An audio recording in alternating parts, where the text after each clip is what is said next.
Now we made it to the third shopper category, fundamental, which is about education.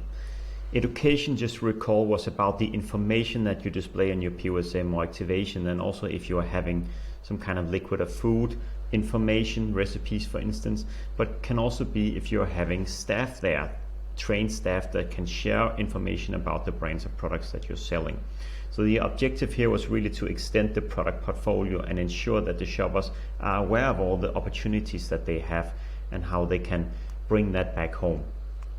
So a great example that I have here is from a display that I have been part of introducing into the Danish market, for instance. This is a great example of where you take shopper insights and then bring it onto a display to help educate the shoppers. So this display is with 3 different kind of whiskies, as you see here. There is the Singleton, there is the Johnny Walker Black, and then there is the Talisker whiskey. So one of the insights that we know about whiskey, for instance, is that shoppers don't really know how to pair it or what kind of flavor profiles that they have. So here we made it very easy for the shoppers to just see the sign and see the display and then see what are you kind of looking for. Are you looking for a sweet whiskey maybe, or maybe a more fruity whiskey, or maybe a more smoky whiskey? Depending on the characters that you're looking for, you can very easily pick your whiskey. And then you also see how this display and how this idea can be brought to life both online but also in the on-trade, which was bars and restaurants, for instance. So again, a very good example of how you can take a POSM and bring it into the education category, fundamental.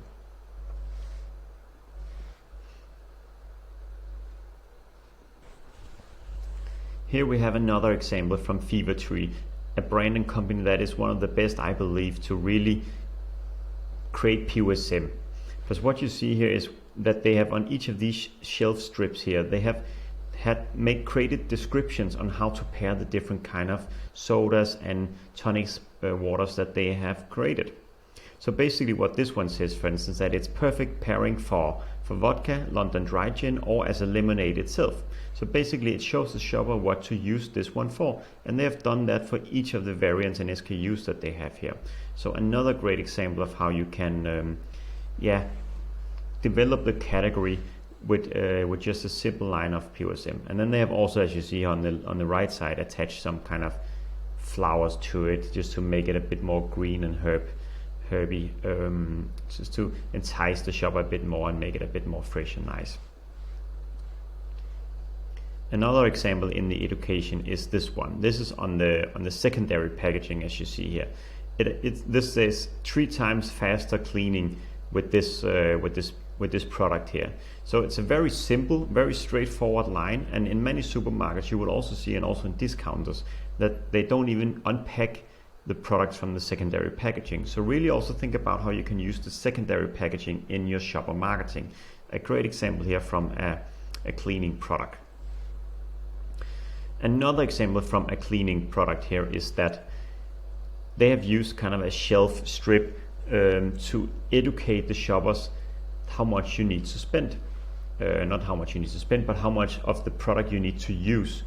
So here it's very clever. It just says use half as much. So it's very clever for the shopper just to know, okay, yeah, I just need to use half as much of this soap, and then therefore I also know that it will last longer, and it also says that it has longer lasting freshness, even though that you're using half as much. So that very clearly shows for the shopper, I'm going to be saving money by taking this product.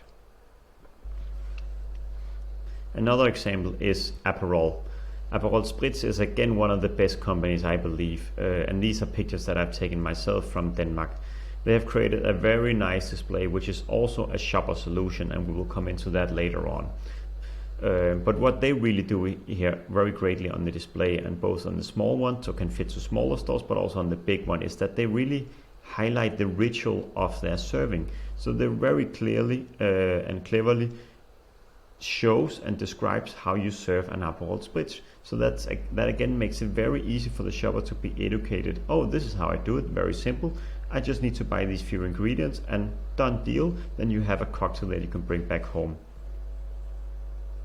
The last example within the education is the one where we talk about staff, for instance. This is a supermarket that I have an example from a supermarket that I took again. So within the wine section and also partly of the spirit section, the supermarket itself had actually created a sampling stand. So here they can host kind of different events. They can also, if you are a customer or shopper, you can go over there and you can try different kind of wines. This makes it very easy for the shoppers to be educated on different kind of products, and also excites the shoppers. So here it's very simple. If they have educated staff, they can guide the shoppers on what to buy, and that makes it again easier for the shoppers to buy something that they like, and also this is something that would grow the category.